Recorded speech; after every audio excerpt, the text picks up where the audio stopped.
n'ont pas su te montrer. Je veux n'être qu'à toi.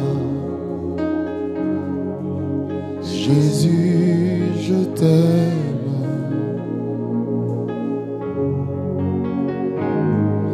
Je veux porter et laver à ta croix les pensées de mon cœur dans les cœurs de tes voix. Je veux n'être qu'à toi. Jésus, je t'aime.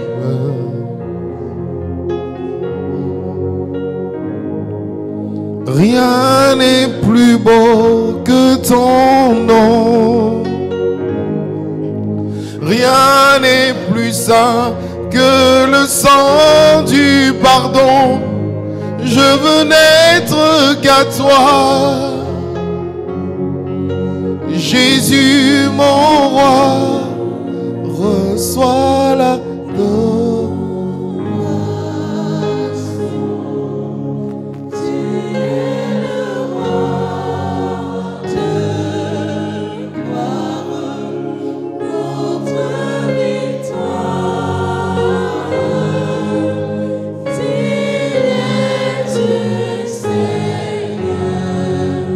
On va chanter sans micro. Reçois l'adoration.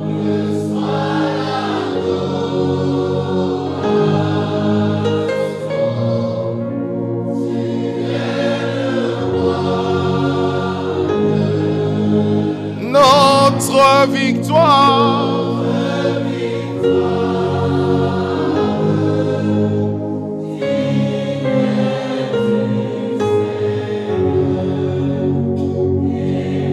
Fort Jean-Jacques, reçois l'adoration. Cool dans l'adoration.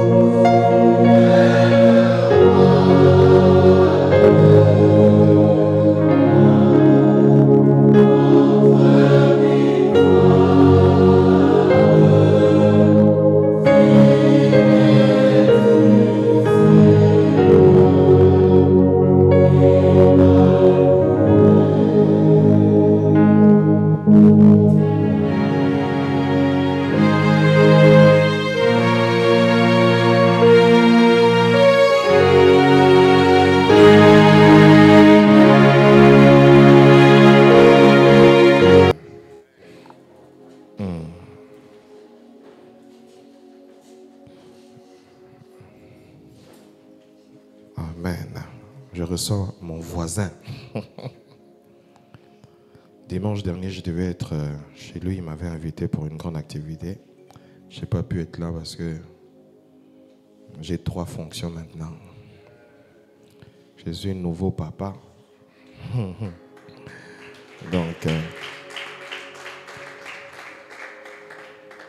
aujourd'hui, la petite a dormi à... Je ne sais pas, moi-même j'ai fini d'écrire ma prédication. Elle n'avait pas dormi. Elle ne dormait pas. Donc, ces derniers temps-là, mes yeux sont rouges. Amen. Ne soyez pas distrait par mes chaussures. J'espère que la caméra, on ne voit pas. Hein? J'en vais être distrait. C'est un petit bobo en fait qui est arrivé juste hier et avant-hier. Mais ça va, ça va. Je n'ai pas voulu forcer en mettant des chaussures. Amen.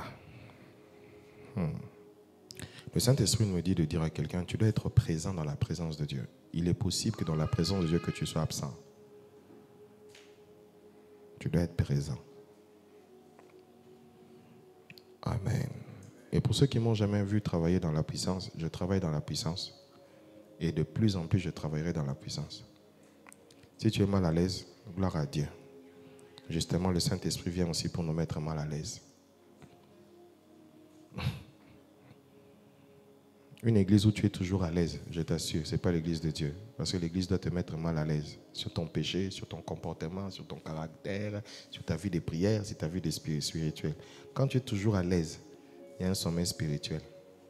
Maintenant, pose la question à celui qui est à côté de toi. Tu es réveillé ou tu es en sommeil? Il faut poser. Et il faut répondre. Je suis content de voir mon ami qui est là ce soir. Ce matin, c'est ma fille, mais c'est mon amie. Maman colonel, c'est comme ça que je l'appelle. Elle m'avait fui un moment parce qu'elle me trouvait bizarre.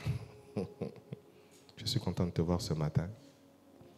Je suis content aussi de voir ma fille et ma sœur, que je vois tous les 3 mois. Alléluia. Donc je dis rien. Alors, frères et sœurs,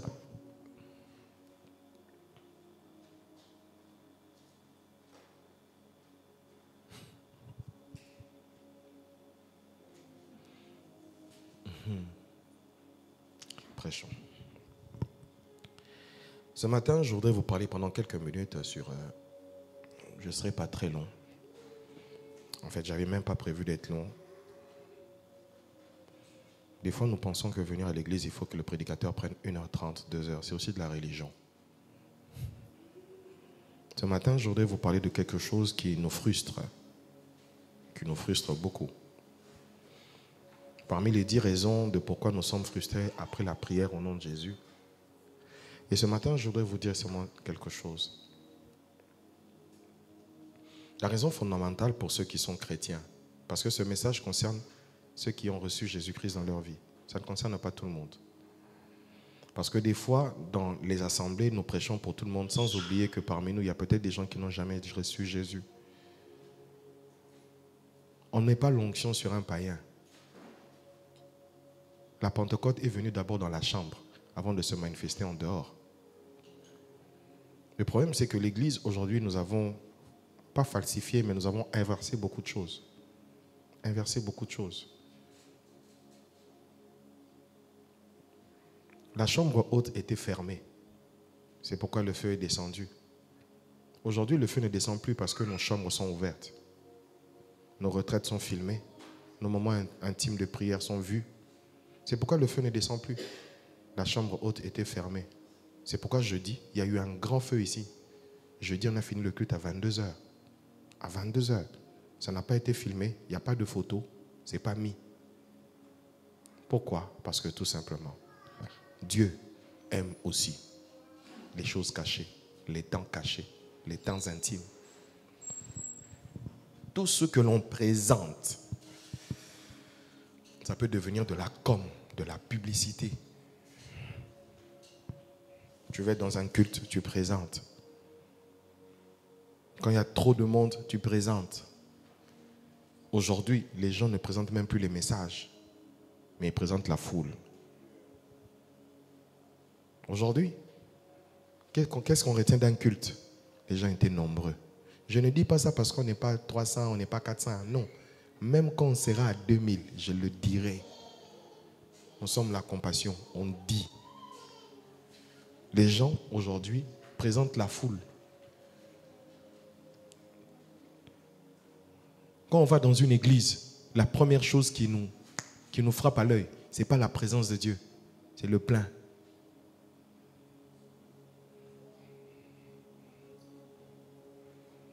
Je ne suis pas contre le fait qu'on présente. Je ne suis pas contre le fait de ceci. Mais l'essence, c'est les choses cachées.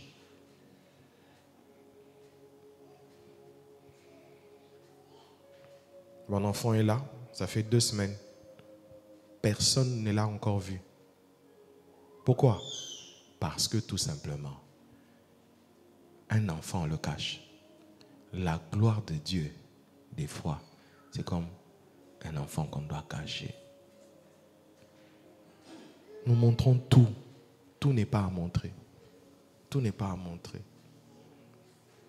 Tout n'est pas à montrer. Tu vas sur une montagne de prière, tu montres. Tu es en retraite, tu montres. La semaine que nous commençons, c'est une semaine de jeûne et prière pendant 1 semaine ici à l'église. On ne va rien montrer, on ne va rien filmer. Apprenez à vivre aussi caché.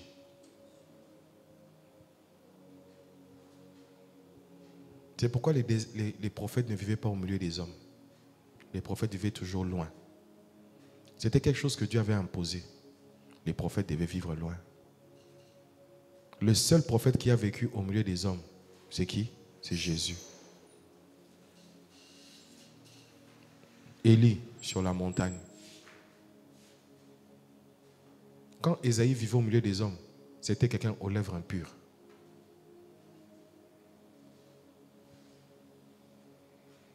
Faites attention. Tout n'est pas à montrer. Et ce matin, je voudrais vous parler de quelque chose de très important. Pourquoi nous sommes frustrés? Je vais vous dire la vérité. Toute prière au nom de Jésus n'est pas exaucée. Même si Jésus lui-même a dit que tout ce que vous demanderez en mon nom, croyez que vous l'avez reçu et vous le verrez s'accomplir. Mais dans la réalité, depuis que tu pries au nom de Jésus, tu n'es pas frustré? Tu es frustré, n'est-ce pas? Tu es frustré. Tu pries, mais tu ne vois pas. Et il faudrait que nous, l'Église, que nous puissions, nous les prédicateurs, puissions vous dire la vérité. Ce n'est pas toute prière que Dieu exauce. Ce n'est pas toute prière que Dieu exauce.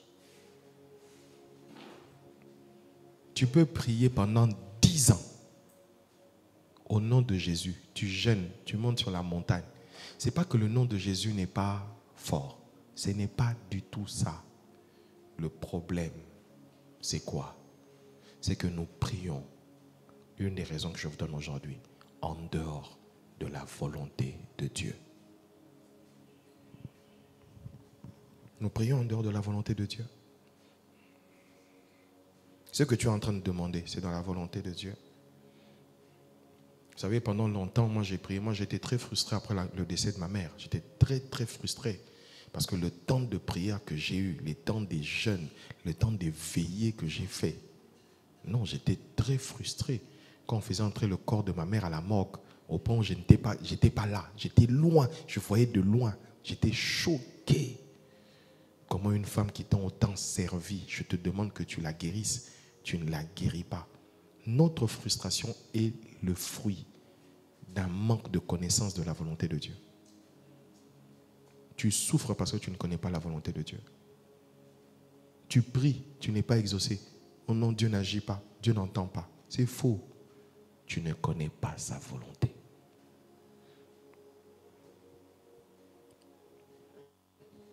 Pasteur, j'ai même fait des sémences. Qui vous a dit que ce sont des sémences qui font que vous soyez exaucé?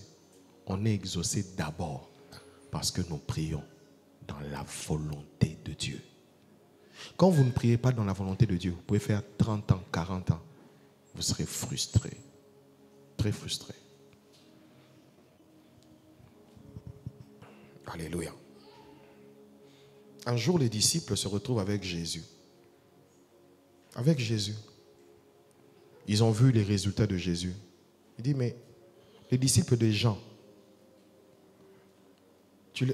Jean leur a appris à prier, mais toi, on est avec toi.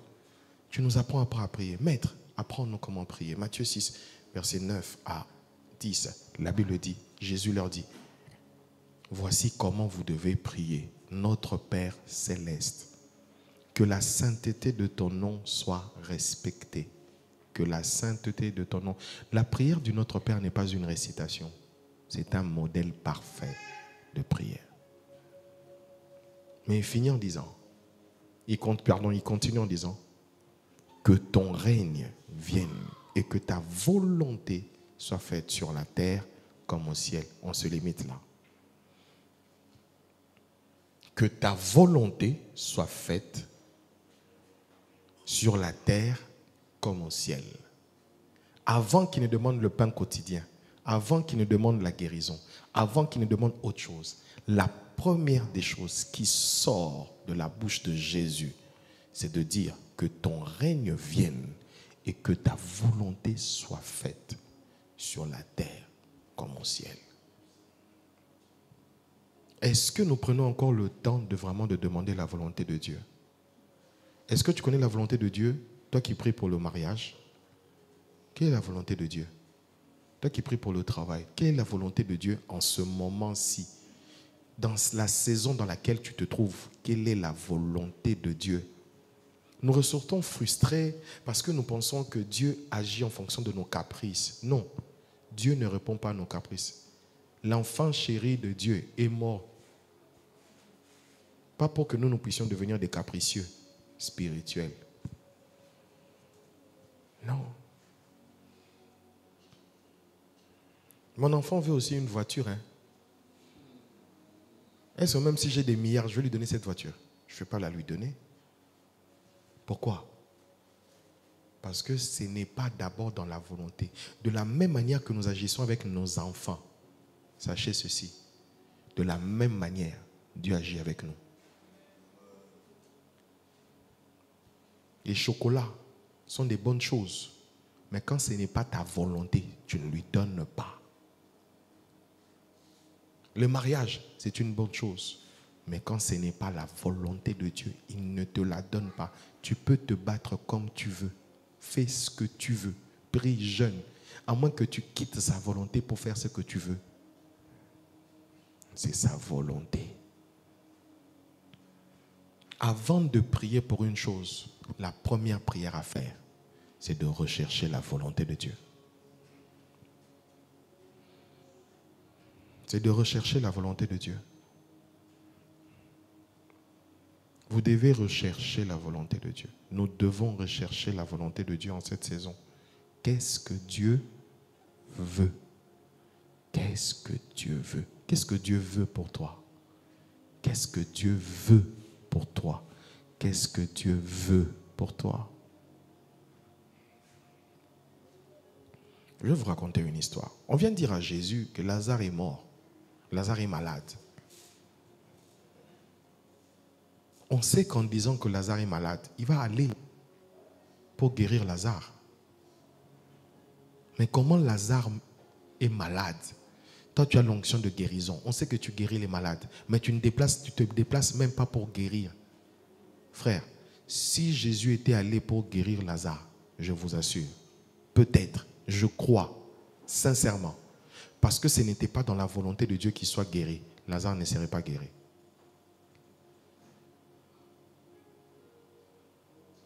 Quand vous regardez le ministère de Jésus, Jésus a tout fait, non pas selon son plan, mais selon le plan de Dieu. Et même quand il priait, ce n'était pas selon son plan, c'était le plan de Dieu. Il ne faisait pas tout pour lui, il faisait tout pour Dieu. Il avait faim dans le désert, mais il n'a pas changé la pierre en pain. Parce que ce n'était pas la volonté de Dieu de changer les pierres en pain. Dieu n'a jamais changé les pierres en pain. Ce n'est pas parce que Dieu ne fait pas que Dieu n'est pas puissant. C'est parce qu'il se refuse le droit de le faire.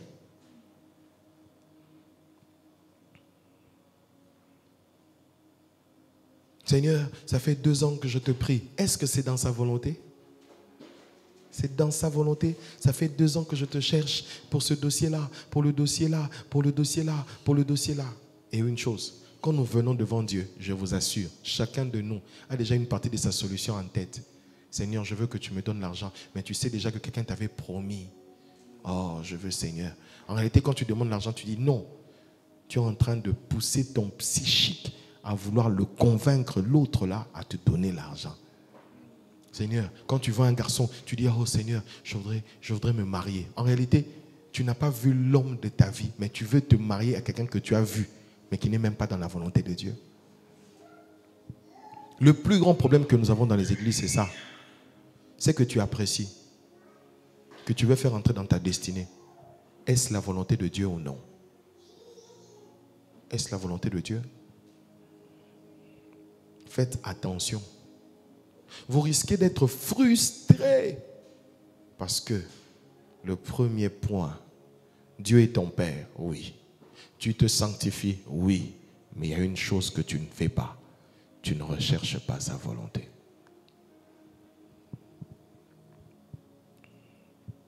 Tu ne recherches pas sa volonté. Quand tu ne recherches pas la volonté de Dieu, tu seras le plus malheureux de tous les hommes. Tu vas dire que Dieu n'existe pas.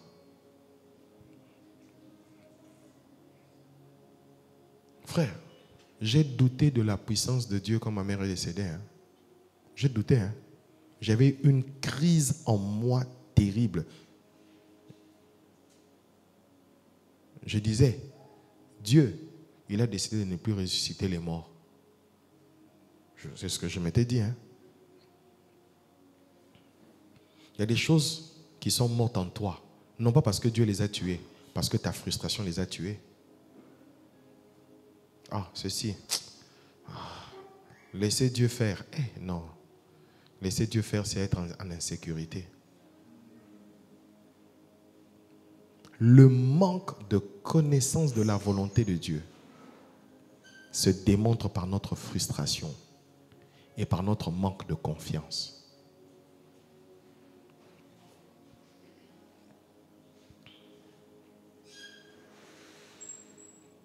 Est-ce que tu connais la volonté de Dieu? Est-ce que tu connais la volonté de Dieu?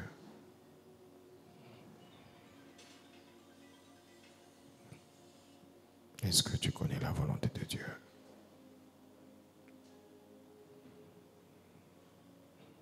C'est là la base de tout. C'est le commencement même. La volonté de Dieu. Mais écoutez, vous ne ferez pas cette expérience de vivre dans la volonté de Dieu si vous ne faites pas appel au règne de Christ. Jésus ne dit pas d'abord que ta volonté soit faite. Il dit d'abord que ton règne vienne. Parce que le but du règne de Dieu dans ta vie, ça sera d'installer des choses et de désinstaller ce qui n'est pas de Dieu. Parce que si Dieu ne règne pas, même si sa volonté se révèle, tu seras un rebelle. Il y a des gens qui se rebellent à la volonté de Dieu. Hein. Il y a des gens qui se rebellent à la volonté de Dieu.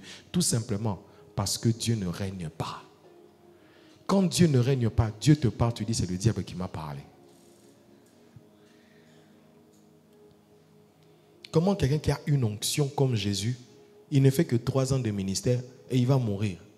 Et puis à la croix, une mort honteuse. On va dire non. Soit il n'a jamais été avec Dieu, soit il n'a jamais écouté Dieu, soit il a un problème spirituel. C'est ce que le commun de mortels nous allons dire. La plupart des problèmes que nous avons, frères et sœurs, je vous assure, c'est un problème, c'est parce que Dieu ne règne pas totalement sur nos vies. Dieu ne règne pas sur tes finances. C'est pourquoi tu as du mal à donner ta dîme. Dieu ne règne pas sur ta vie sentimentale. C'est pourquoi tu dis oui à tout le monde. Dieu ne règne pas sur tes domaines des choix. C'est pourquoi tu choisis. C'est toi qui choisis. C'est toi qui choisis. C'est toi qui choisis. Même les Blancs ont compris.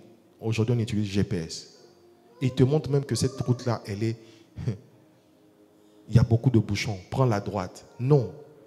Nous choisissons ce que nous voulons. Parce que notre intelligence nous fait croire que nous sommes suffisants. Quand le diable a dit à Adam et Ève, pardon, sur toi Ève, que si vous mangez, ça va vous ouvrir l'intelligence, vous serez comme Dieu. En d'autres termes, il a inséré à Ève une chose. Vous allez faire votre monde. C'est pourquoi vous allez vous rendre compte que chacun de nous est dans son monde. Chacun de nous. Il a ses propres décisions, il a sa propre volonté, il a ses propres désirs, il a ses choses. Chacun de nous est dans son monde. Fais ça. Non, je ne suis pas convaincu. Fais ça. Non, je ne vais pas faire. Fais ça, je fais. Pourquoi? Parce que tout simplement, tu n'es pas aligné sur le règne de Dieu. Dieu ne t'a pas totalement soumis à lui. Tu n'acceptes pas la voix de l'autorité de la parole de Dieu et de l'onction de Dieu sur ta vie. C'est pourquoi tu fais ce que tu veux. Et quand Dieu ne règne pas, la volonté de Dieu sera difficile à se révéler et à se manifester. Parce que tu seras même un rebelle. Je vous assure qu'Israël est sorti de l'Égypte, mais c'était des rebelles qui étaient sortis. Ils arrivent dans le désert. Regardez, pourquoi tu nous as emmenés dans le désert? Mais c'était la voix de Dieu. Il n'y avait que Moïse qui était sensible pour connaître la volonté et le chemin de Dieu. Tous étaient en train de dire non, Quand Dieu te délivre, normalement, il doit t'emmener directement à Canaan. Non. Dieu peut te délivrer, il te fait passer par le désert. Quand vous connaîtrez la volonté de Dieu sur chaque aspect de votre vie, vous arrêterez d'être frustré. Et votre prière se fera en fonction de la saison. Quand ce n'est pas la saison pour toi de te marier, tu pries pour que tu te maries. Tu vas être frustré. Hein? Dieu va te regarder, tu vas lui l'heure. Je vous dis la vérité. Hein? Quand tu pries dans un domaine dont ce n'est pas encore la saison, tu vas pleurer. Tu vas prier longtemps. Regardez Jésus. Jésus passait beaucoup plus de temps à rechercher la volonté de Dieu que de rechercher les choses.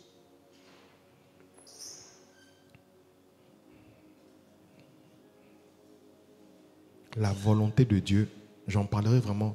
C'est un enseignement. Aujourd'hui, je ne sens pas que je dois parler comme ça. Mais dimanche, je vais vous enseigner. La volonté de Dieu vous sécurise. Mets votre cœur au froid. Tu n'es pas marié, tu sais que ce n'est pas la saison. Tu n'as pas d'argent, tu sais que ce n'est pas la saison.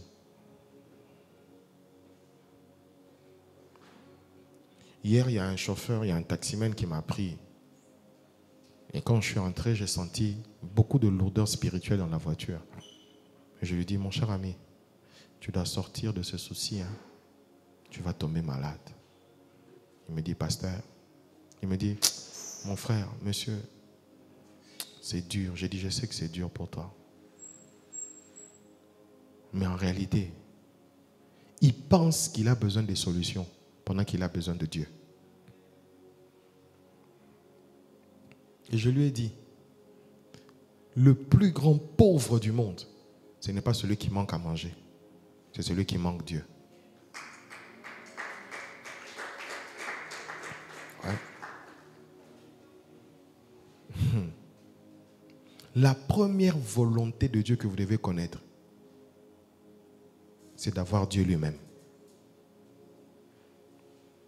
C'est d'avoir Dieu lui-même. Si vous n'avez pas Dieu, vous êtes le plus pauvre.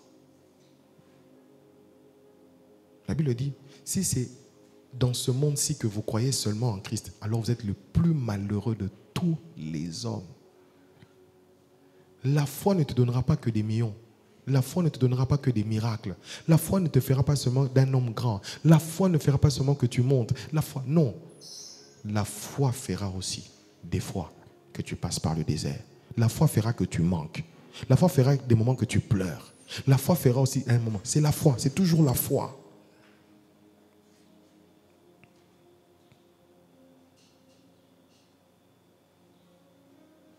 Quand vous n'avez pas la volonté de Dieu, frères et sœurs, vous pourrez prier longtemps, longtemps, longtemps. Jésus en public faisait des courtes prières, mais dans le secret. Écoutez, on vient lui dire que Lazare est mort, Lazare est malade. Qu'est-ce qu'il fait? Rien. Il ne parle même pas. Parce que c'est une perte de temps de parler sur la chose dans laquelle Dieu n'est pas encore. C'est une perte de temps. Hein? Tu peux prophétiser. Je vois des foules. Je vois des foules. Tant que ce n'est pas le temps. Quand tu vas te réveiller le lendemain, tu ne vois que 10 personnes. Ton cœur bat à la chamade. Tu as l'impression que Dieu t'a abandonné. Non. Ce n'est pas le temps.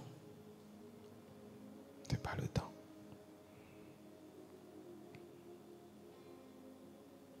Vous risquez de perdre des choses, votre espérance dans la vie. Vous savez pourquoi? Parce que vous avez placé votre foi à l'endroit où il ne fallait pas placer à ce moment-là. J'espère que 2025, je ne vais pas finir célibataire, je vais me marier. On arrive le 31 décembre pendant que tout le monde loue. Là, tu dis, Dieu m'a abandonné. Je vais finir cette année avec 50 millions, 100 millions sur le compte. On arrive à la fin d'année. Tu n'as même pas 20 000. Tu te rends compte que Dieu t'a abandonné. Hey, frère,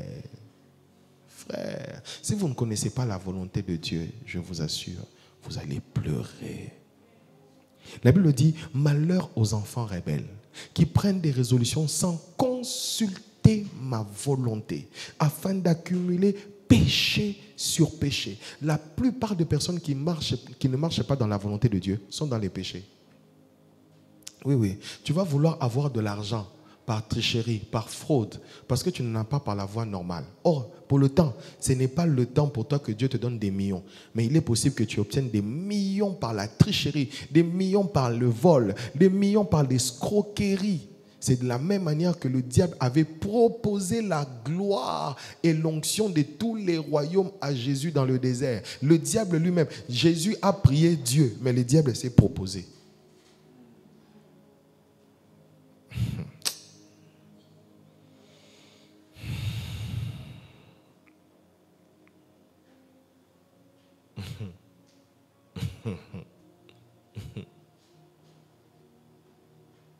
Vous pensez que tout exaucement vient de Dieu?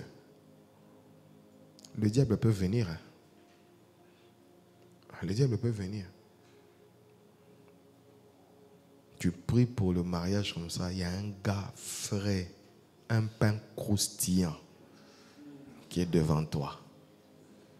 Tu dis que c'est la volonté de Dieu, pendant que c'est loin d'être la volonté de Dieu. Le diable s'est proposé et tu tombes. La personne tombe avec toi dans le péché. Vous couchez ensemble, vous avortez, vous couchez, vous avortez. Vous pensez que c'est la volonté de Dieu. Le diable t'a eu. Le diable t'a eu.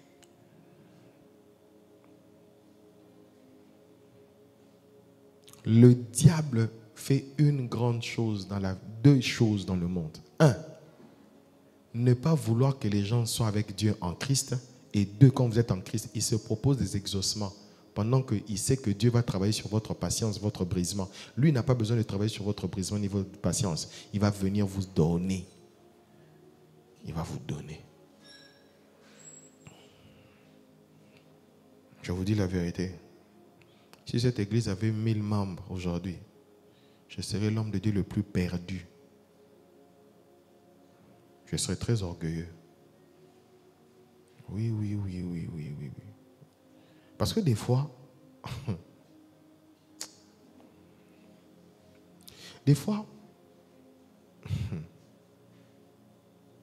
on ne vous dit pas tout. Hein.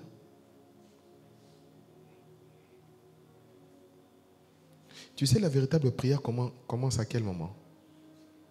Au moment où Dieu te dit pourquoi tu veux la chose. C'est là où tu manques de réponses.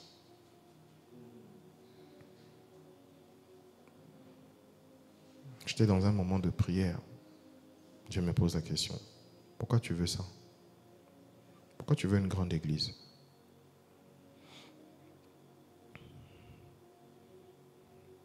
Pourquoi tu veux une grande église? Des fois, nous oublions que grande église veut dire responsabilité et grande église veut dire grand jugement.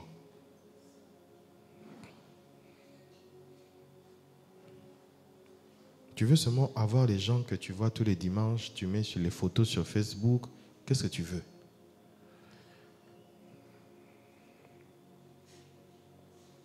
Frères et sœurs, ça j'ai parlé de moi, maintenant dans ta vie.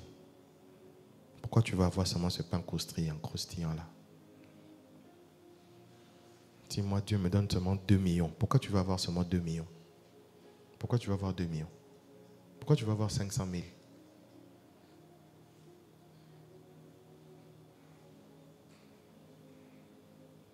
Pourquoi tu vas avoir ce diplôme-là?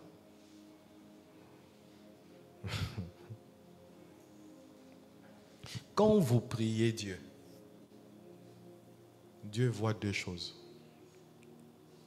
La raison pour laquelle vous priez et deux, sa volonté. D'abord, c'est d'abord sa volonté et puis l'attitude.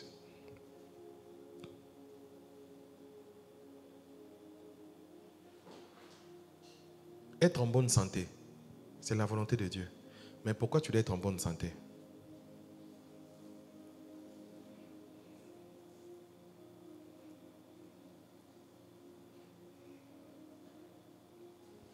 Frères et sœurs, si vous ne comprenez pas ça, vous aurez l'impression que Dieu vous a abandonné. Et vous serez très frustré. Très frustré. Alors quelqu'un va me dire, mais papa, ne finis pas comme ça. Comment je peux découvrir la volonté de Dieu? La première des choses, si tu veux découvrir la volonté de Dieu par rapport à tel ou tel autre aspect de ta vie, justement, tu dois lui demander sa volonté. Prie en demandant la volonté. Ne prie pas pour la chose d'abord. Seigneur, quelle est ta volonté par rapport à mon travail? Quelle est ta volonté?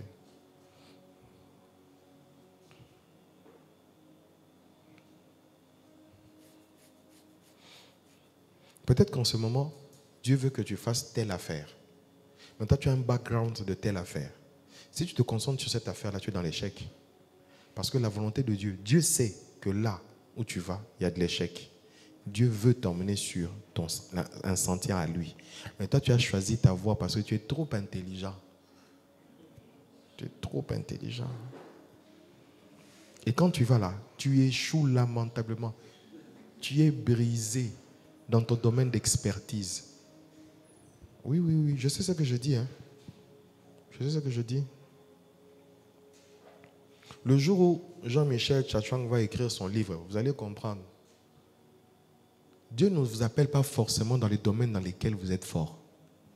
Dieu vous appelle dans le domaine où lui a décidé que vous devez travailler.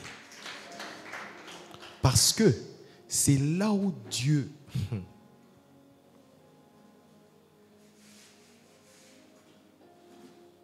Si tu réussis parce que tu as fait les maths, où est la place de Dieu dans ce que tu fais? Mais si tu as fait les maths au préalable, en étant dans la volonté de Dieu, là tu es sur le cursus de ta formation. Mais la plupart d'entre nous, nous avons étudié sans connaître la volonté de Dieu. Hein?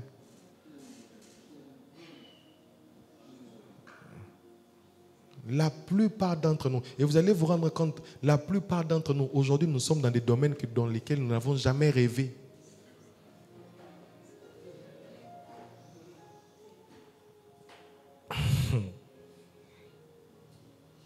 Moi, j'avais 4 rêves. Le premier rêve, je voulais devenir joueur d'Arsenal.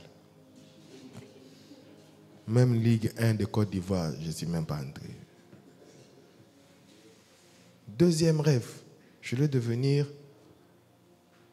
un bon... Je voulais devenir quoi d'abord? Basketteur. Rien.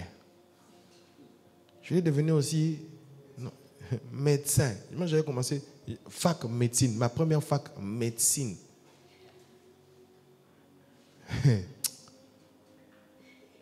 Échec. On te dit non, si tu donnes l'argent, tu passes. Tu dis, je ne donne pas l'argent. Ah, ok, c'est bon, prends la porte.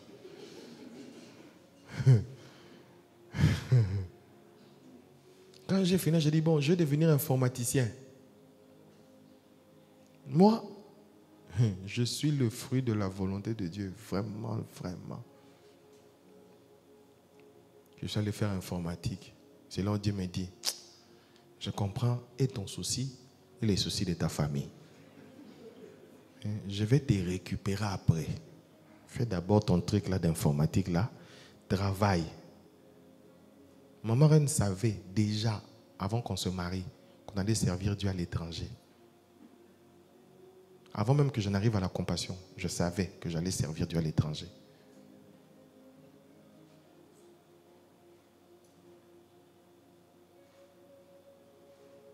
Tu as la banque, chef de service, payé 16 fois l'an. Tu as ta propre maison. Maintenant, on te dit, Dieu dit, maintenant je te récupère. Tu as 2 choix. Soit tu vas dans ta volonté, tu as l'impression que c'est beau. Soit tu suis Dieu comme dans une folie.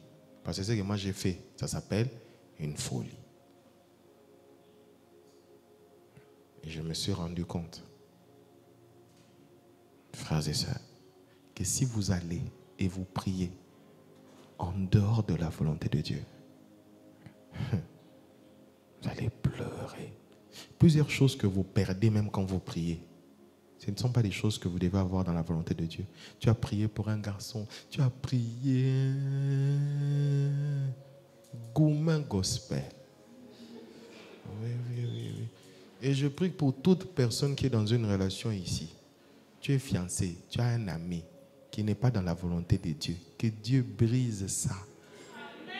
Au nom de Jésus. Oui, oui, oui, oui, oui.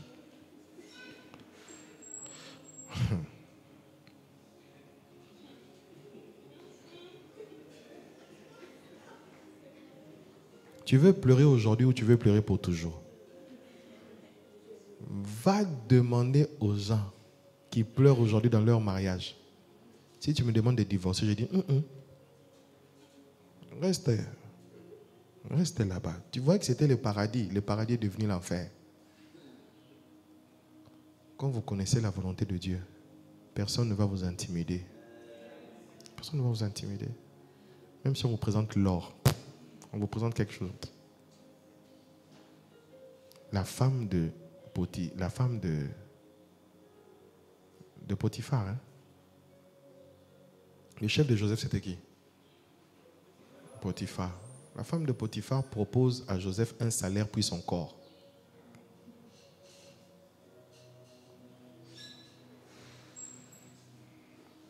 Toi, tu vas dire que c'est Dieu. Aujourd'hui, regardez les choses que nous faisons. Tu es dans ton impudicité, tu tombes grosse, puis tu dis non, c'est la volonté de Dieu. On est des bêtises comme ça. Donc Dieu était dans ton péché. Donc Dieu est incapable de te donner un mari. Non. Non, non, non. Tu as volé dans l'entreprise, puis tu viens devant nous ici. Non, papa, j'ai un grand témoignage. Puis tu dis, Dieu m'a visité. Un voleur, béni par Dieu.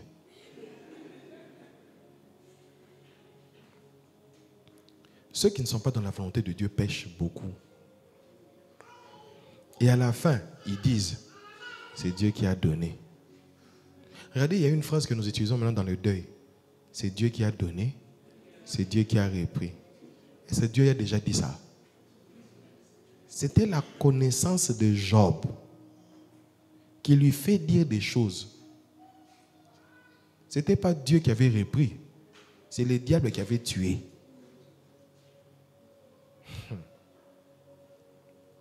Vous risquez de dire n'importe quoi parce que vous ne connaissez pas la volonté de Dieu. Quand quelque chose vous arrive, entrez dans votre chambre, fermez, posez la question. Seigneur, c'est quoi ta volonté? Frères et sœurs, on a eu un dilemme il y a 3-4 semaines. Une parcelle où on pouvait forcer pour aller. J'ai dit non, non. Et il y a des gens qui étaient venus même avec des prophéties. Papa, là-bas, vraiment, c'est Dieu. Hein? Là-bas, c'est Dieu.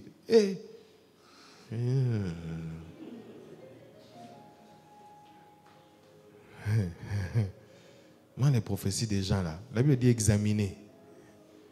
Oh non, Dieu m'a dit. Il a trop mangé. Il rêve. Maintenant, il vient te dire, Dieu m'a dit. Et toi aussi, tu vas te mettre dans une histoire. Oh non, tel frère m'avait dit que Dieu l'a dit. Ah! Toi, Dieu ne peut pas te dire. C'est que je vois la nuit, je me réveille. Même si vous tous venez me dire que là-bas c'est la volonté de Dieu, ce n'est pas la volonté de Dieu. Vous irez seul. Moi, je vais rester. Un jour, le pasteur Marcelo, il revient de voyage. Nous tous, les pasteurs assistants, on fait une réunion. On va dire à papa qu'on n'est pas encore prêt pour déménager. Il faut qu'on reste ici. Papa nous dit, ok, je vous comprends, je vous laisse l'église. Mais moi, demain, mon culte, je le fais là-bas. Vous prenez vos fidèles, vous restez. Mais moi, frère, on est tous allés comme des moutons. Et après, on a dit, en tout cas, papa avait écouté Dieu.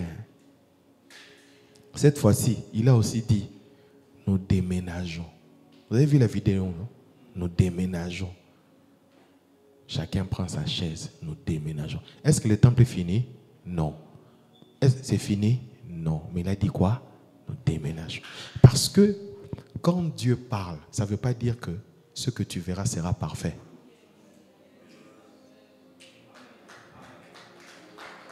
Non.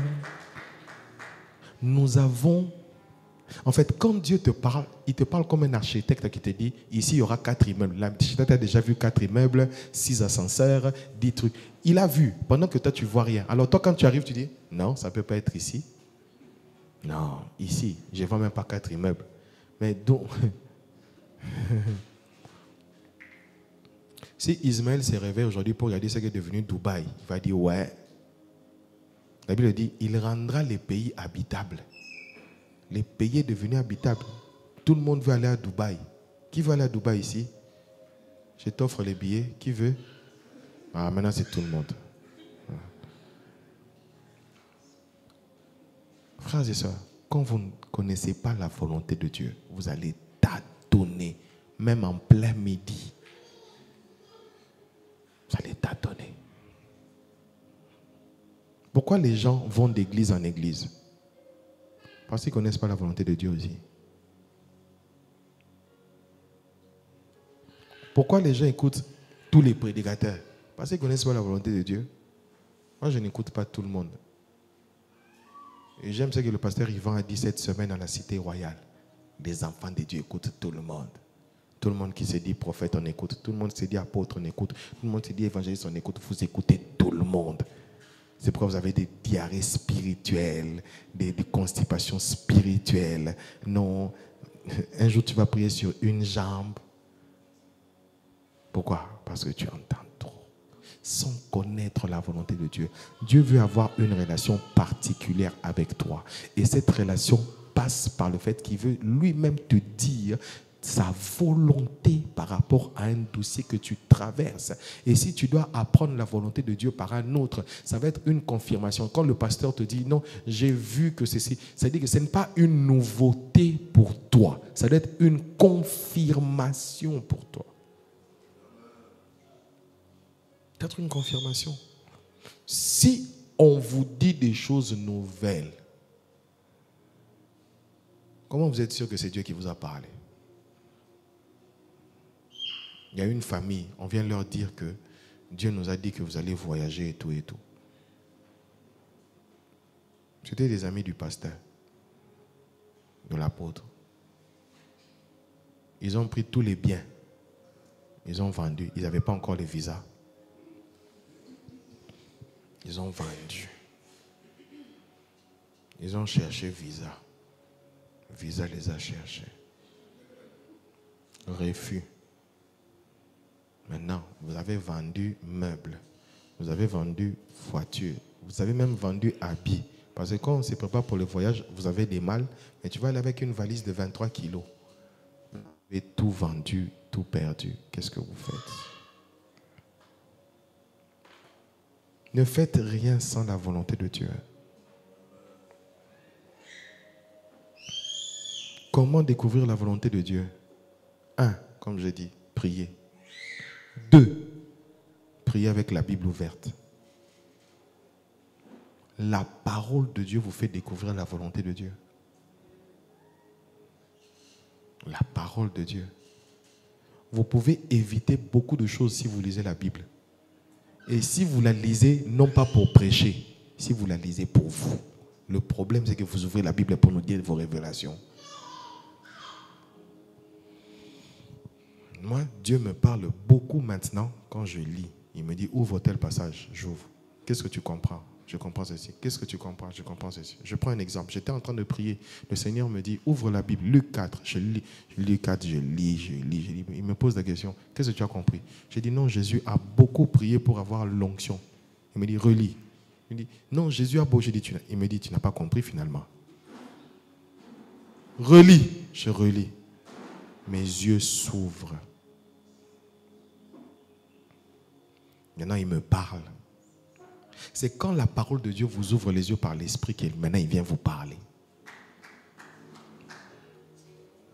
Et il commence à me dire, tu sais, vous avez très mal compris la tentation de Jésus. Je dis, oh, comment ça?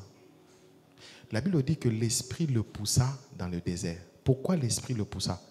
C'est la seule fois où l'esprit poussa Jésus à aller dans le désert. C'est la seule fois. D'autres versions disent, il le poussa afin d'être tenté par le diable pendant 40 jours et 40 nuits. Donc, en réalité, il n'était pas allé chercher l'onction. Non, il voulait l'onction, mais il était allé pour être tenté. Pourquoi?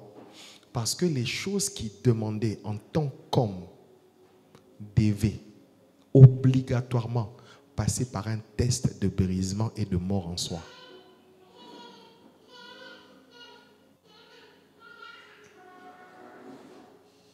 Tu dis, comment ça? Il n'a pas eu l'onction parce qu'il a prié.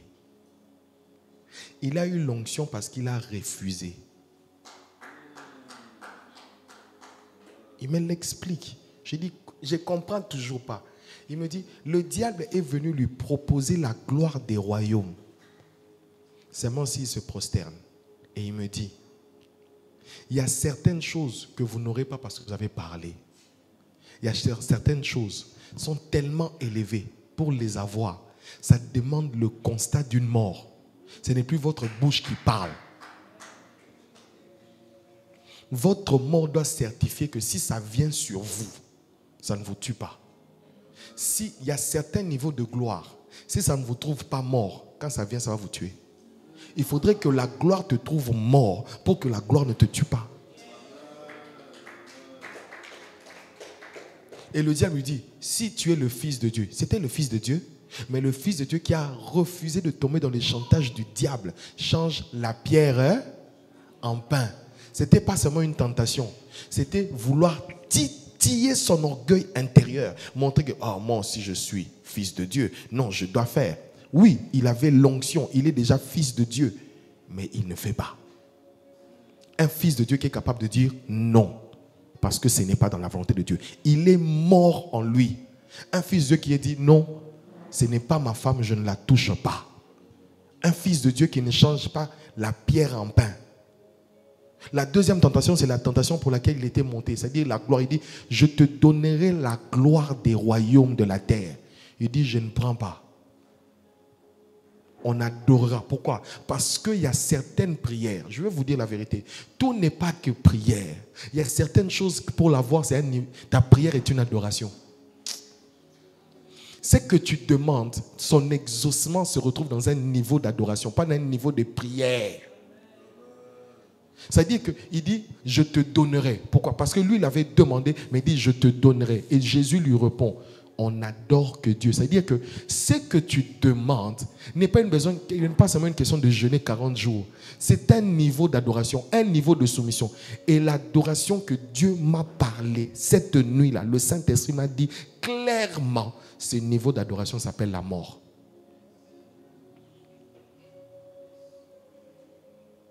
C'est là que Jésus a été testé fiable et viable.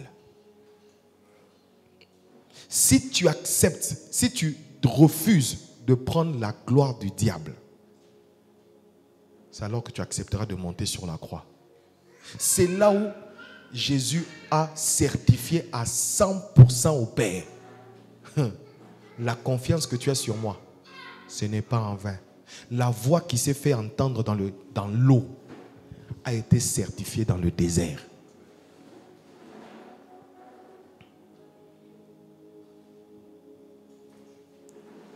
Il ordonnera et tout saute.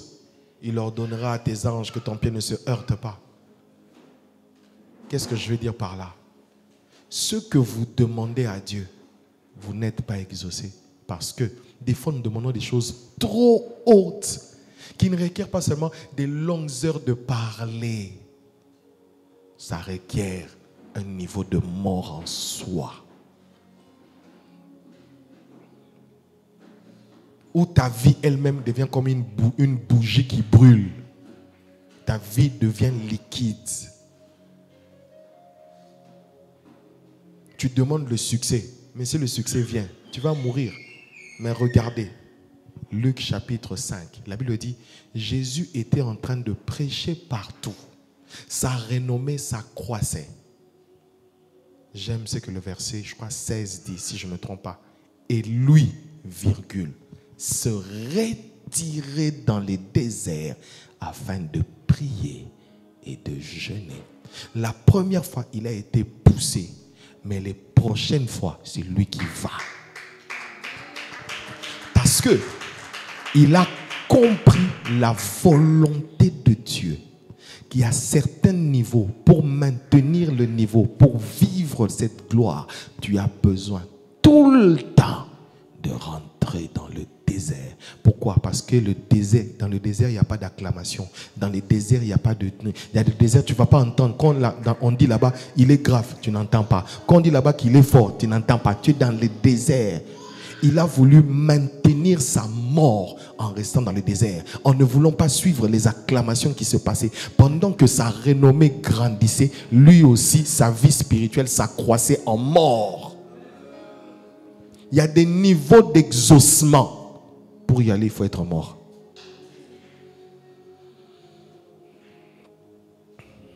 Je vous assure, ceux qui ont les plus grandes églises aujourd'hui dans le monde ne sont pas ceux qui prient le plus.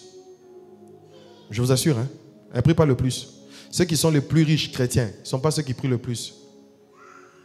Ceux qui sont morts le plus et sont le plus dans la volonté de Dieu. Ils ne vivent plus pour eux. Ils vivent pour la volonté de Dieu. Quand tu pries dans la volonté de Dieu, il y a une chose qui se passe. Tu pries dans les intérêts du royaume. Seigneur, rends-moi riche parce que je veux construire. Rends-moi riche parce que je veux faire. Dieu ne te rend pas riche pour seulement rendre riche. Dieu ne te lève pas pour le plaisir de t'élever. Dieu ne te bénit pas pour le plaisir de te bénir. Nous sommes frustrés parce que nous prions sans le but de Dieu, sans la volonté de Dieu. Je vais finir par là en vous disant ceci. Anne était en train de prier. Cette année-là, elle était en train de prier. La Bible dit, dans 1 Samuel, elle priait longtemps.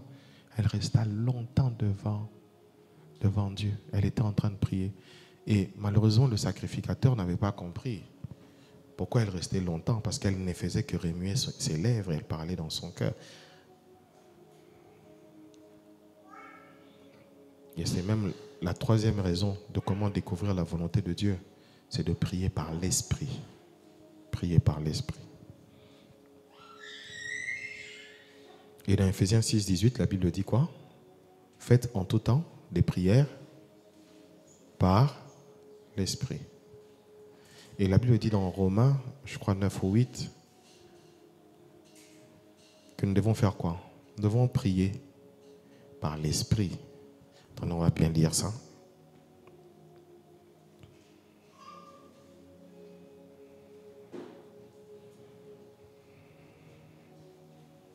Romains.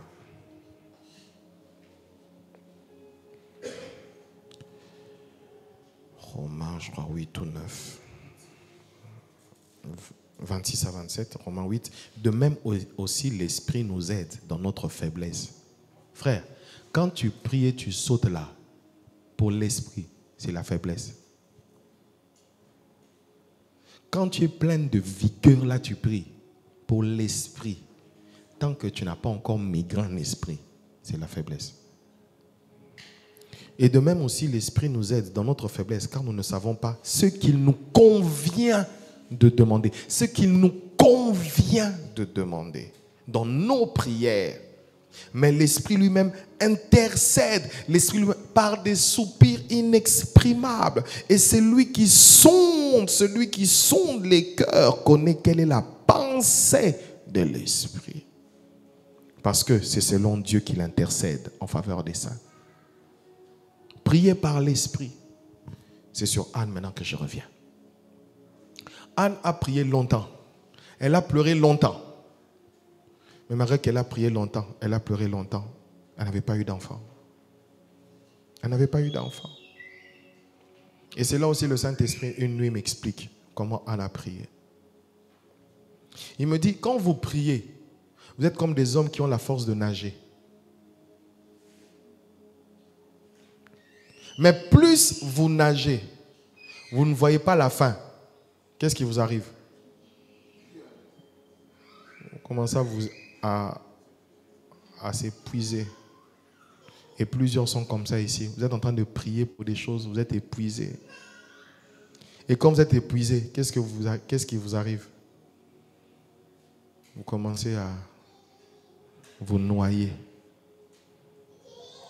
Il dit, c'est à ce moment-là que le Saint-Esprit vient prendre le relais.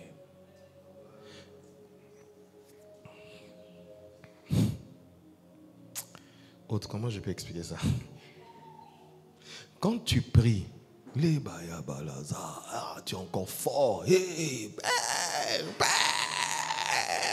je demande la Côte d'Ivoire. Hey. Tu pries. Tu n'as toujours pas la Côte d'Ivoire. Père, pourquoi tu m'as créé? Ah, c'est là que ça commence. J'ai demandé si tu ne m'accordes pas. Je demandais ça, tu ne m'accordes pas. Mais à un moment, ta bouche va dire involontairement. Ce n'est pas involontairement. Maintenant, c'est le Saint-Esprit qui vient maintenant, comme une bouée de sauvetage, te sortir afin de... Il est possible que tu fasses 10 heures de prière, mais tu n'as prié que pendant 20 minutes. Parce que pendant 9h40 minutes, tu as prié dans la chair.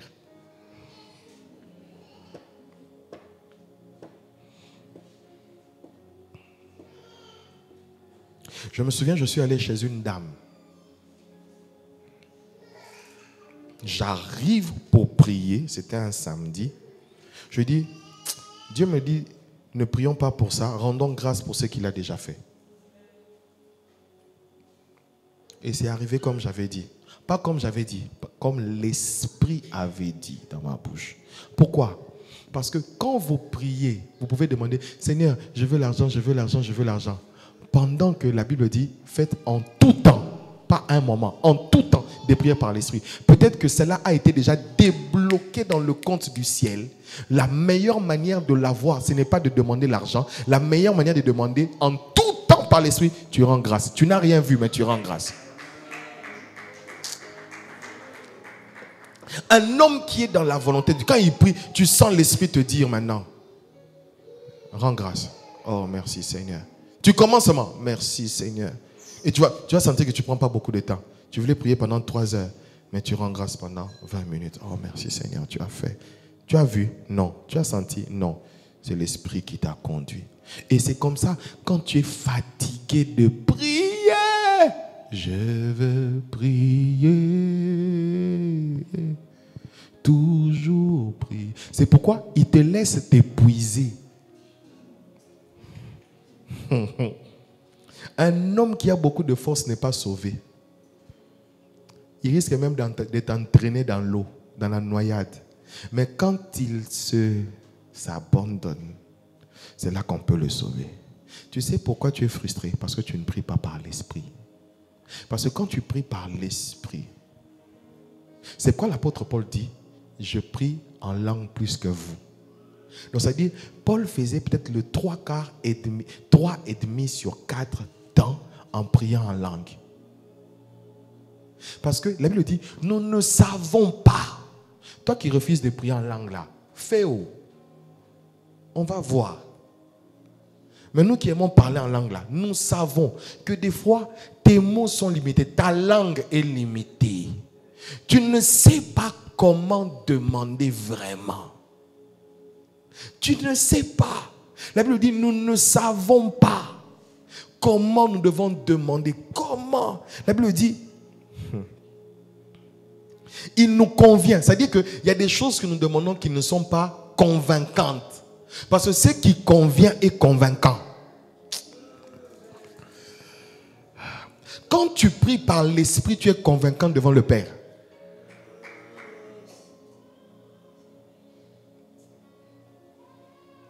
Tu ne pries pas d'une manière charnelle. Hier, j'ai dit à mes fils, ils sont revenus de l'évangélisation. Non, papa, on a rencontré des gens qui disent non, ils connaissent Jésus. Frère, qui ne connaît pas Jésus aujourd'hui? Qui ne connaît pas Jésus? Qui est venu ici, c'est la première fois que tu as entendu parler du nom de Jésus. Depuis que tu es né là, tu entends Jésus. Nos frères musulmans, aujourd'hui, tu dis même, j'ai pris au nom de Jésus. Lui-même, il dit à la fin, Amen. Qui ne dit pas au nom de Jésus aujourd'hui? J'ai dit, aujourd'hui, l'évangélisation ne doit pas seulement sur le fait de dire Jean 3,16. Non. L'évangélisation passe aussi par le fait de prêcher le message pour dire, entrer dans l'arche. Connaître l'arche, c'est une chose. Entrer dans l'arche est une chose. Parce que tout le monde connaît Jésus. Tout le monde connaît cette adresse. Est-ce que tout le monde y entre? Non. Le plus important, c'est de prêcher maintenant. 1. Connaître Jésus. Connaître l'adresse. Mais 2. Faire entrer les gens dans l'arche. Parce qu'il y a un danger qui nous guette. En réalité, le but d'une grande église, c'est d'avoir une grande moisson. Ce n'est pas le standard seulement de faire une grande église. Non. Oh non, grande église. Non. Quand tu as une grande église, en réalité, c'est une grande arche. Une grande église est une grande arche. C'est ce que le Saint-Esprit... En fait, quand tu demandes, tu dois savoir. C'est-à-dire que quand Noé a construit l'arche, il ne l'a pas construit selon lui.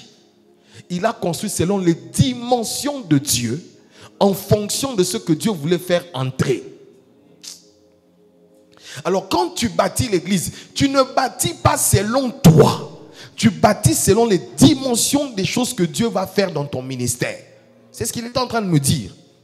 Et même si Dieu a dit que ça sera grand, mais il va passer par un processus pour que tu apprennes, pour ne pas que tu dises demain, c'est moi qui ai construit l'arche. Parce qu'il est possible que tu dises que tu as construit l'arche pendant que tu n'as jamais eu l'idée de construire l'arche. Et puis une autre chose, quand tu vas à l'évangélisation, tu dois comprendre une chose. Tout le monde connaît Jésus. Mais personne ne sait quand est-ce que la porte de l'arche sera fermée. Parce que seul Dieu ferme l'arche. C'est pourquoi l'évangélisation d'aujourd'hui ne doit pas seulement être accompagnée de beaucoup d'amour. Ça doit être aussi accompagné de mettre les gens face à leur propre jugement. Pierre n'a pas prêché le jour de la Pentecôte. Dieu vous a tant aimé qu'il vous a donné. Non, Pierre n'a pas prêché ça. Le Jésus que vous avez tué, c'est lui. C'est-à-dire que c'était comme une forme de condamnation, mais les mettant en face de leur propre jugement.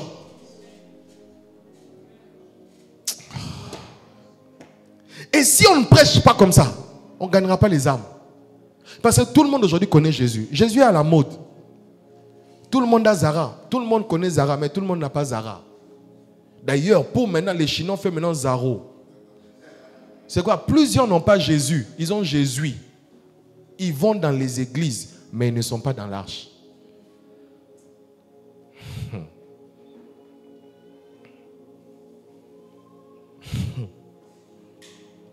J'ai réuni avec les gagnants d'âmes après les cultes.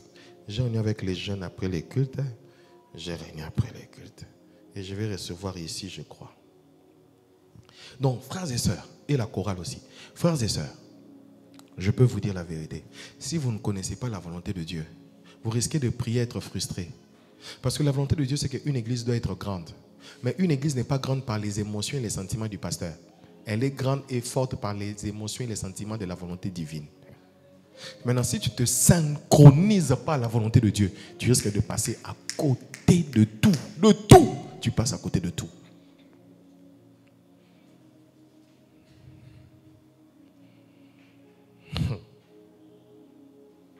Pourquoi vous êtes frustré? Parce que vous ne connaissez pas la volonté. Vous ne priez pas par l'esprit. Vous avez besoin de prier par l'esprit. Vous avez besoin de parler en langue. Vous qui méprisez le parler en langue, je vais vous parler un peu. Vous avez besoin de rebrazukatabaya. Si tu es fâché, tu n'as pas compris. Vous avez besoin de parler en langue. Parce que le parler en langue est le raccourci qui te permet de prier par l'esprit et d'atteindre Dieu. On a longtemps prié. Mais à un moment, nous tous, ça nous arrive. Tu as tellement prié. Tu dis, bon, Seigneur, tu veux quoi? Qui est déjà arrivé là? Qui est déjà arrivé là? Moi, je suis déjà arrivé. Moi, d'ailleurs, je crois que j'ai même dépassé. Qui est déjà arrivé là? Ah, il n'y a pas beaucoup. Hein. Il y a des gens qui ne prient pas par l'esprit ici. Hein. En fait, quand vous arrivez là, ça veut dire que vous êtes fatigué. Tu sais, quand tu as longtemps prié pour un sujet, tu ne vois pas des changements. Seigneur, tu veux quoi? Puis tu te remets en question. Peut-être que j'ai pris mal. Peut-être que je ne te connais pas. Peut-être que je ne t'entends pas. Mais je t'en supplie. Révèle-toi en moi. Ne me laisse pas comme ça. C'est là où tu as commencé à prier. Ne me laisse pas comme ça. Si tu me laisses, je suis perdu. Ah! Mais quand tu pries avant, Seigneur, je veux, c'est ta force. Seigneur, le ciel ouvert, c'est ta force. Mais plus tu pries, plus tu changes ta manière de parler. Regardez Anne, elle a prié jusque... Elle ne se rendait pas compte que depuis tout ce temps, Dieu était en train de chercher un prophète. Il dit, si tu me le donnes, je te donne. Écoutez. Tu es une femme, tu cherches un enfant. Pendant longtemps, tu dis à Dieu, si tu me donnes, je te donne. C'est une prière normale. Donc moi, je suis seulement mère porteuse.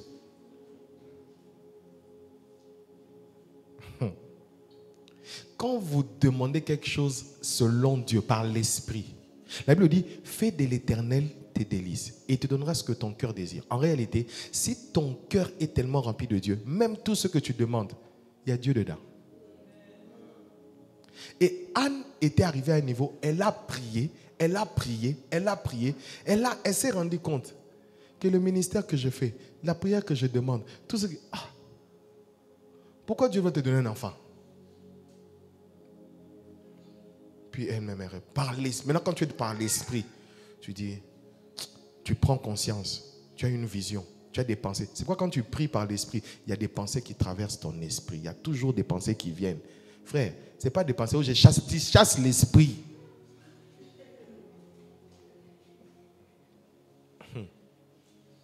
Comme je fais appel là de tout le temps, oh non, on a besoin de 12 millions, on a déjà 3 millions, il reste.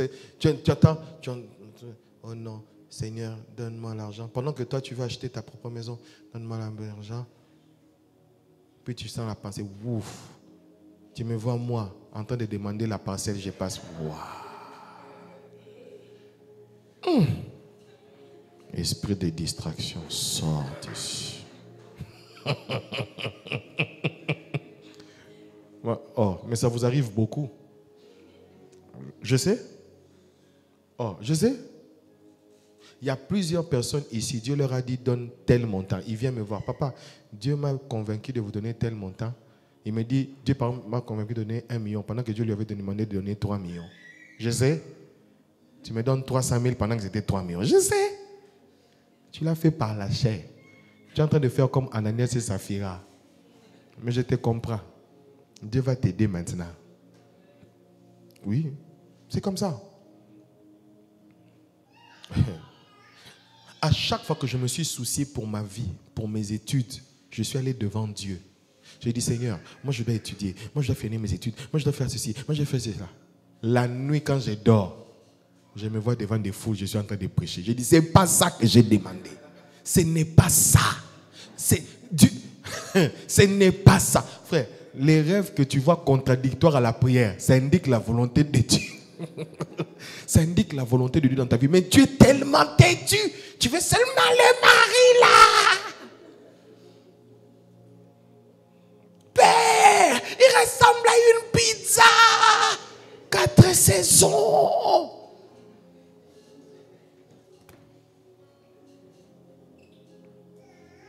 Dieu voit que ce n'est pas de l'or pur, c'est une garantie. Dieu voit.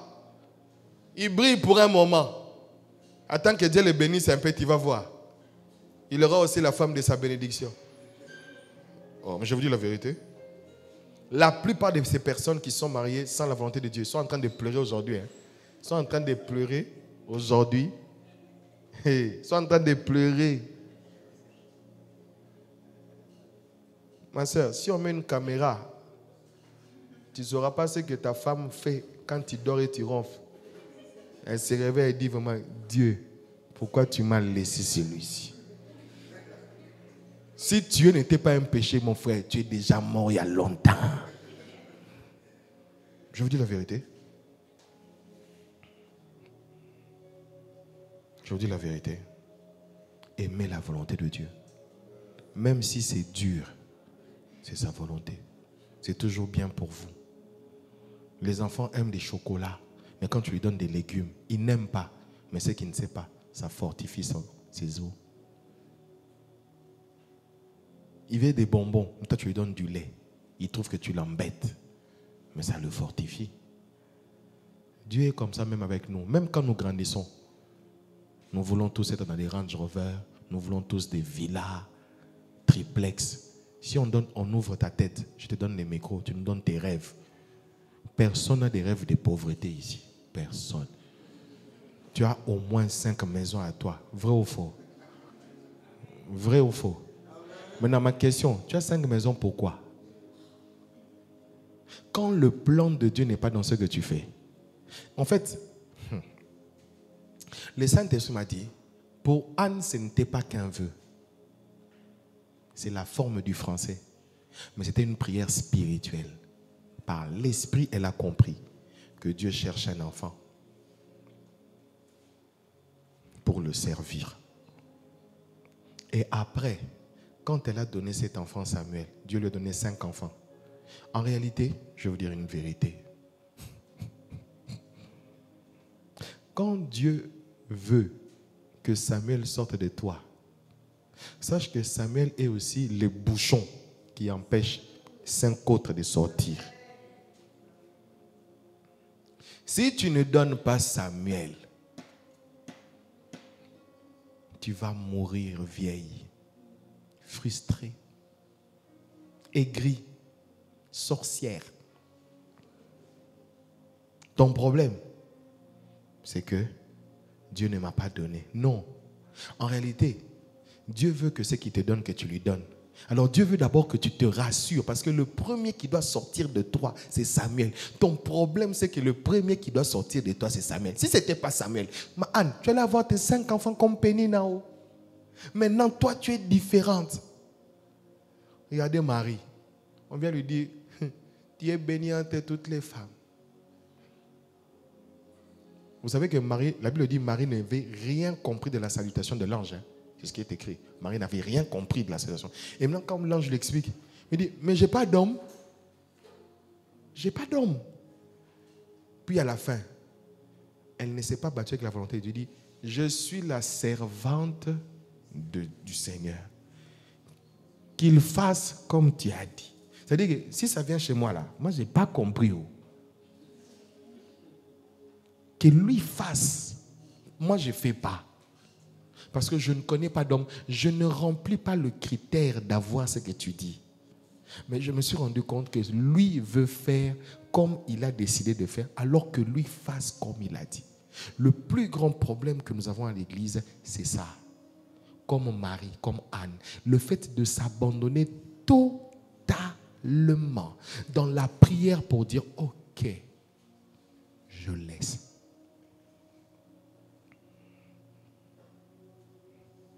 Le jour où vous découvrez la volonté de Dieu, vous vivrez en paix. Je vous dis la vérité. Le jour où tu découvres la volonté de Dieu, tu vis en paix. Tu es l'homme le plus calme. Regardez la prière de Jésus. On lui dit, Lazare est malade. Il est calme, il est tranquille. Il n'a rien répondu. Il n'a même pas d'envoyer de message. Il est tranquille. Puis lui-même, il dit, bon, les gars, allons. Pourquoi? Quand on lui dit que Lazare est malade, s'il n'a pas répondu, tu sais, le silence de Jésus n'était pas le fait qu'il manquait à dire. Le silence était le fait qu'il devait consulter le Père pour savoir quelle est ta volonté dans la vie de Lazare là. Parce que Lazare ne peut pas être tombé malade en mon absence. Maintenant, quand il va consulter Dieu, c'est alors, maintenant, 2 jours après, la Bible dit 2 jours après, maintenant il dit, allons, moi c'était Pierre, j'ai dit, le vieux ici là est vraiment... On est resté ici, on a parlé du gars, il est malade. Puis on dit c'est celui que tu aimes. Les gens que tu aimes. On dit que tu es malade. Tu as ni SMS, ni WhatsApp, ni appel. Même pendant le moment de prière, aucune intercession en faveur de Lazare. Tu es méchant, tu es méchant. Maintenant, tu te réveilles. C'est comme si tu étais envoûté. Tu sors de ton envoûtement. Allez, réveillons Lazare. Puis il dit, Lazare est mort. Je dis, mais le vieux, il est bizarre. Hein? Tu pouvais guérir Lazare. Pourquoi tu veux le ressusciter? La Bible dit quoi? Que la volonté de Dieu est que Dieu glorifie son nom et glorifie le nom de Christ. Écoutez, même si Dieu veut glorifier ton nom, même si Dieu veut t'élever, au préalable, il veut prendre soin de glorifier d'abord son nom. Ouvrons la Bible. Ouvrons la Bible. Ouvrons la Bible. Jean 11, je finis par là. Il y avait un homme malade, c'était Lazare, verset 1 de Béthanie, le village de Marie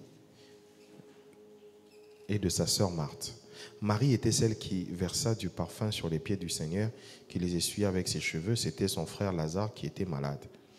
Écoutez, les sœurs envoyèrent dire à Jésus, Seigneur, celui que tu aimes est malade. À cette nouvelle, Jésus dit, cette maladie n'aboutira pas à la mort, mais elle servira à la gloire de Dieu, afin qu'à travers elle, la gloire du Fils de Dieu soit révélée. Arrêtons-nous là. Et puis on dit, or Jésus aimait Marthe, sa sœur et Lazare. Pourquoi tu vas permettre à quelqu'un de souffrir? Et c'est la première fois dans la Bible où Jésus lui-même, de sa bouche, il sort la mort. Imaginez qu'on vienne me dire, non, papa, Christian que tu aimes là, il est malade. Je dis, il ne va pas mourir. Je suis méchant, je ne suis pas méchant. Qui sera choqué? On est venu te dire qu'il a la fièvre. C'est quoi le rapport entre la fièvre et la mort? C'est quoi le rapport? Mais il te dit, ça n'aboutira pas à la mort. Pourquoi? Elle servira, donc c'est-à-dire, donc elle servira à la gloire de Dieu d'abord, afin que, maintenant le but, qu'à travers cette situation, que la gloire du Fils de Dieu soit révélée. En d'autres termes, c'est que quand Dieu veut t'élever, ce n'est pas d'abord toi qui veux élever. C'est sa gloire qui doit être vue. Et le Saint-Esprit est en train de me dire, en réalité, même quand la Bible dit, il ordonne que vous soyez puissants. Il n'y a pas d'homme qui soit puissant. Il n'y a pas d'homme qui soit puissant. C'est la grâce qui fait qu'on voit au travers de nous que nous sommes puissants. Parce que si seulement ça nous quitte, on n'est pas puissant. L'onction est le prêt de Dieu pour faire le service. C'est un emprunt.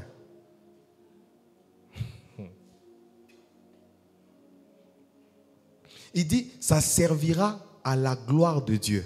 Donc Dieu, dans toute situation, mariage, naissance, voyage, travail, tout, la première des choses que Dieu recherche dans chaque étape, c'est d'abord quoi? La gloire, sa gloire. Et après, quand sa gloire c'est fini, maintenant il t'élève. Écoutez, tout panneau montre une information. Mais le panneau en lui-même n'a pas de valeur. C'est ce qui est écrit sur le panneau qui démontre sa valeur.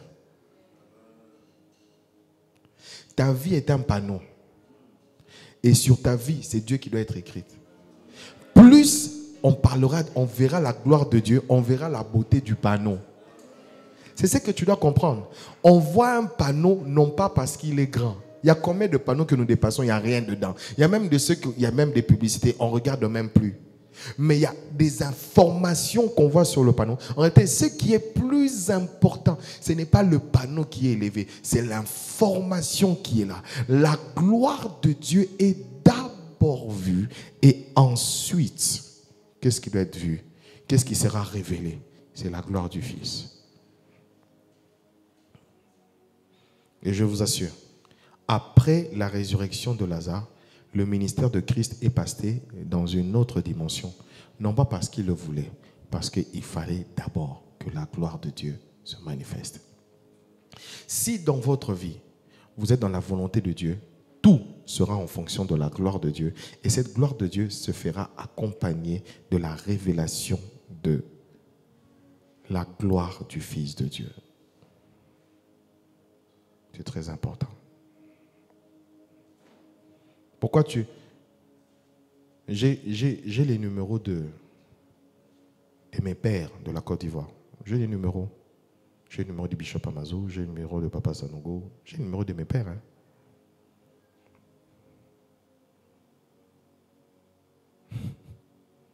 Si je vais voir Papa Amazou, je vais le voir.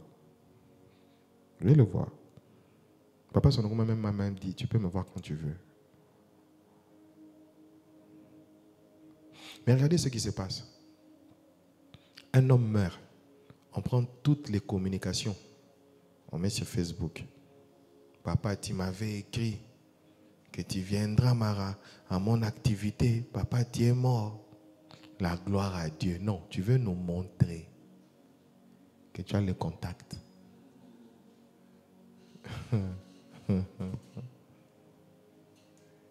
Quand vous êtes un homme qui aimait qu'on ne voie que Dieu, je vous dis la vérité, plus il descend, plus vous descendez, plus lui croit.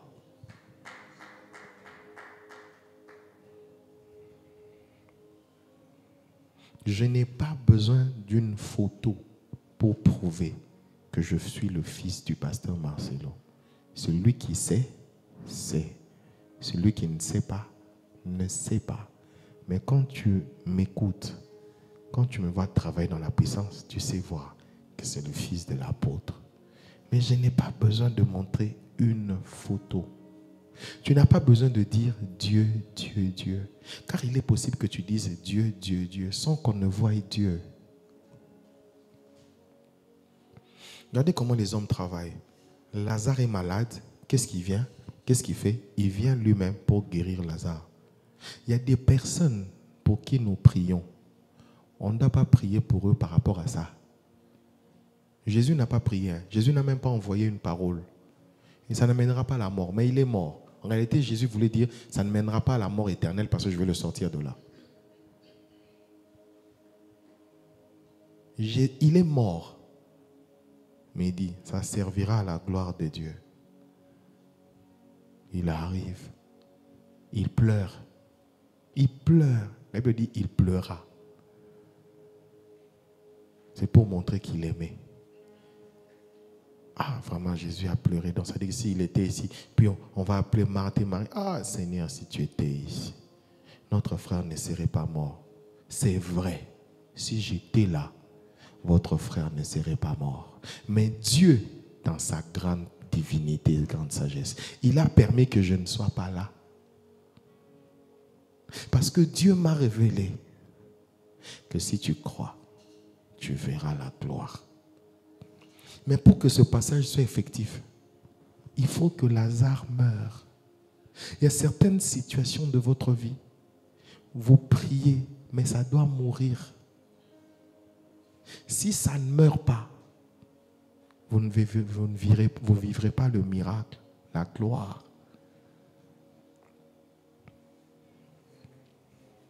Le fils unique de sa mère qui est mort, qui était dans un cercueil, on n'a écrit qu'une seule fois. Mais Lazare, on l'a écrit plusieurs fois. Lazare, au moins, on connaît son nom. Le fils unique, là, on ne le connaît pas. Celui que Jésus avait ressuscité. Pourquoi? Parce qu'il y a certaines choses que Dieu veut faire. Il faudrait que vous puissiez vous aligner à sa volonté. Et quand vous vous alignez à sa volonté, il y aura plus d'éclat. Je vais parler aux hommes d'affaires de cette église, aux femmes d'affaires de cette église, aux travailleurs de cette église. Si vous voulez avoir plus d'éclat dans ce que vous faites, s'il vous plaît, je vous en supplie, comme votre Père dans la foi, que Dieu soit l'acteur principal.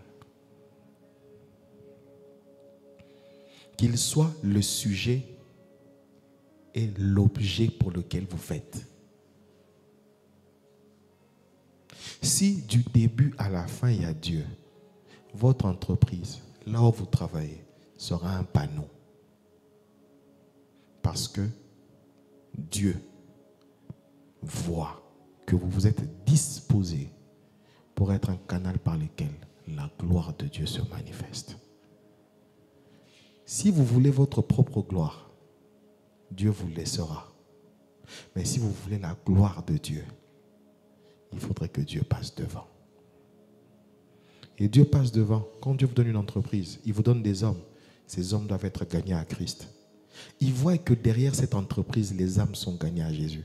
Même si vous vendez du pain, mais les âmes sont gagnées à Jésus. Même si vous construisez des routes, les âmes sont gagnées à Jésus.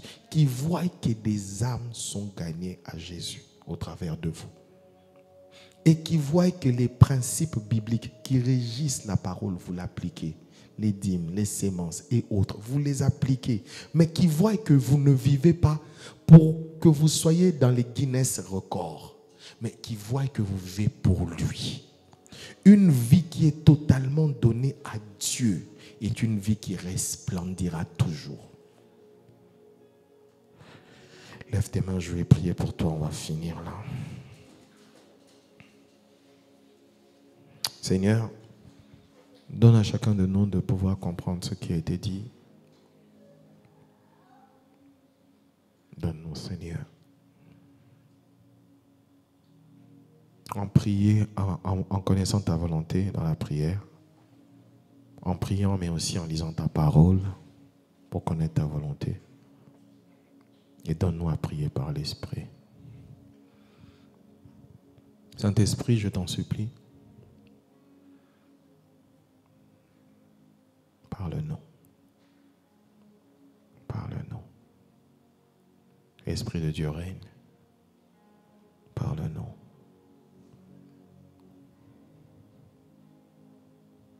Dans ma vie, Esprit règne. Nous voulons faire cette prière, Seigneur. Nous prions que tu règnes dans nos vies. Que tu règnes aujourd'hui. Que tu règnes demain. Que tu règnes demain. Que tu règnes demain. Que tu règnes aujourd'hui. Que tu règnes toujours. Que nos vies soient totalement changées. Que nous ayons une autre appréhension de la prière. Connecte-nous à la volonté du Père. Nous voulons connaître la volonté de Dieu dans chaque domaine de nos vies. Donne-nous à prier par l'Esprit. Baptise du Saint-Esprit des hommes et des femmes ce matin, afin que nous puissions te prier.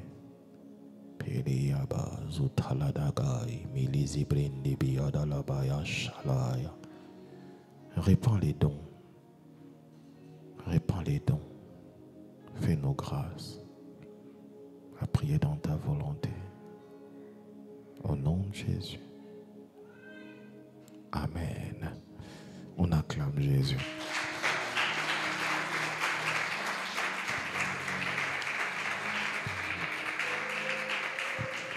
Amen. On peut s'asseoir.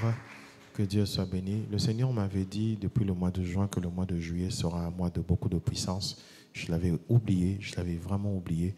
Et depuis le premier dimanche du mois de juillet, on a vécu un culte extraordinaire avec le prophète Perle qui est déjà rentré à Kinshasa. Et il y a eu beaucoup de présence de Dieu. Et le Seigneur m'a beaucoup parlé par rapport à cela. Et aujourd'hui, vous avez vu comment aussi la chorale a encore coulé. Vraiment, que Dieu bénisse la chorale qui monte, qui monte, qui monte. Et je voulais simplement vous dire que quand vous venez au culte, soyez très sensibles. Soyez très sensibles. Ne venez pas pour l'habitude de venir. Ne venez pas pour le plaisir de venir. Venez parce que vous voulez rencontrer Dieu. Le Seigneur m'a parlé de deux choses, sur la parole et sur l'adoration. Deux choses profondes dans un culte qui attire la gloire de Dieu. Et le mois de juillet sera un mois de puissance. Demain, malgré le bobo que j'ai, demain, on commence la retraite. Acclamons le Seigneur. Acclamons le Seigneur. Non, demain, on commence la retraite. On sera ici à partir de 9h pour tous les ouvriers, serviteurs, collaborateurs, ouvriers. 9h, nous sommes ici. Et pour ceux qui vont aller au travail, ils peuvent aller au travail et nous retrouver après le travail. Mais nous allons prier matin, midi, soir, nuit. Et on arrête vers 2h du matin. Comme ça, on peut se reposer pour aller au travail le matin. Donc, ça sera comme ça pendant 7 jours. Et une précision.